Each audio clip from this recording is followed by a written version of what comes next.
The wind reached her before the town did. It cut across the open plains like something alive, sharp and unforgiving, lifting dust into the air and pressing cold through every layer of fabric Claire Whitman owned. She stood alone at the edge of the road, her travel bag resting against her boot, staring at the empty horizon where the stagecoach should have appeared hours ago. But it wasn't coming. The station bell had already gone silent. The driver was gone, and the small wooden post that marked the route to Red Hollow Ranch looked more like a cruel joke than a destination now. Claire exhaled slowly, steadying herself. She had learned long ago not to panic in front of strangers. Panic invited judgment, and judgment had followed her most of her life. The station clerk hadn't even pretended to feel sorry. "Coach left at dawn," he said flatly, snowstorm or not. "I was here yesterday," Claire replied, her voice calm despite the ache in her chest. "The roads were closed." The clerk shrugged. "Not my problem. Next one's in 4 weeks." 4 weeks. The words landed heavier than the cold. Claire stepped back onto the dirt street of Westfield Crossing, a town so small it felt temporary, as if it might vanish overnight. A saloon, a general store, a church leaning slightly to one side, and a boarding house with lace curtains that looked more judgmental than welcoming. She tried the boarding house first. The woman who answered the door looked her up and down, lingering on her height, her plain travel dress, the absence of any male companion. "No vacancies," the woman said, even though Claire could see an empty key hook behind her. "I can pay," Claire said. The door closed anyway. The saloon wasn't kinder, nor was the store. Each rejection piled quietly on top of the last until the sun dipped low and the temperature followed it down. Claire found herself inside the town diner only because the warmth pulled her in. The place smelled of stew and old wood. A fire burned in the corner.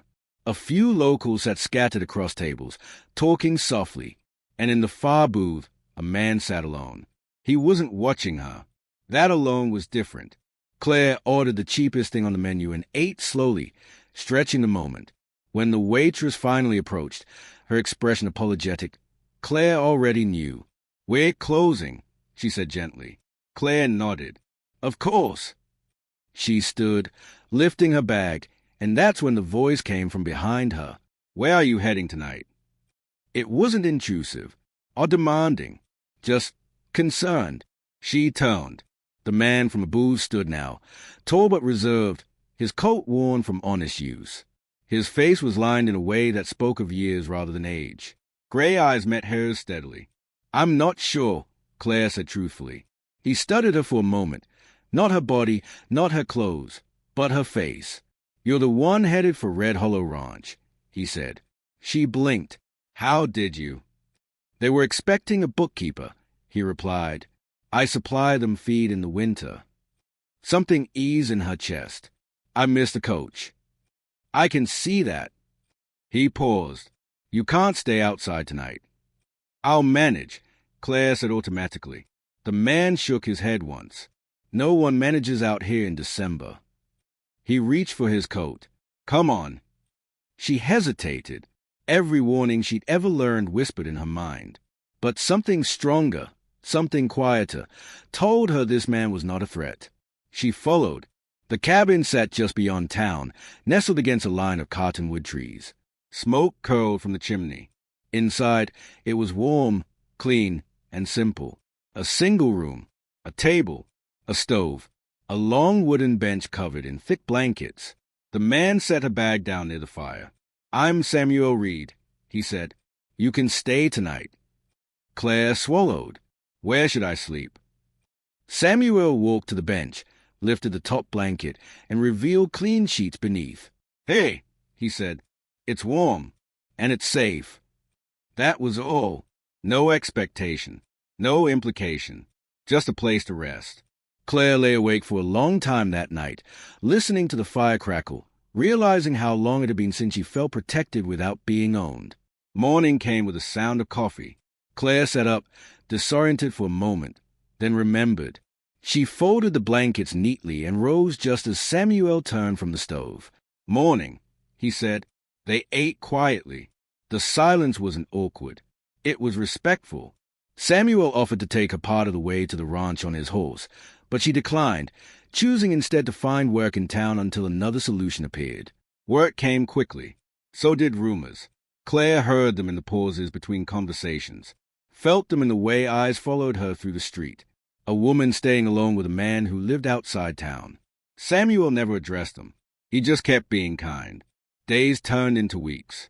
Claire mended books and accounts for the church, kept records for the store, helped organize the schoolhouse. At night, she returned to the cabin. Samuel fixed fences, repaired roofs, chopped wood. They shared meals, stories, long silences filled with understanding. One night, Claire spoke of the man she had left behind, the one who tried to make her smaller so he could feel larger. Samuel listened without interruption. "You did the right thing," he said when she finished. Another night, Samuel spoke of the family he'd lost. A winter accident, a silence he never learned how to escape. Claire listened, and slowly something began to heal. The town noticed. Not all of them approved, but enough did. When a man from Claire's past arrived, angry, demanding, loud, Samuel stood between him and Claire without violence, without fear, and the town stood with them.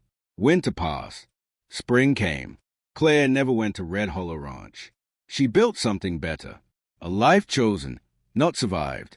One evening, as the sun set gold across the fields, Claire stood beside Samuel on the porch. A traveler passing by asked her, "Is this your home?" Claire smiled. "Yes," she said, "it is." Samuel nodded beside her, and for the first time, neither of them felt alone. Thank you for watching Classic Stories. Don't forget to like, comment, and subscribe for more stories that remind us how powerful compassion truly is.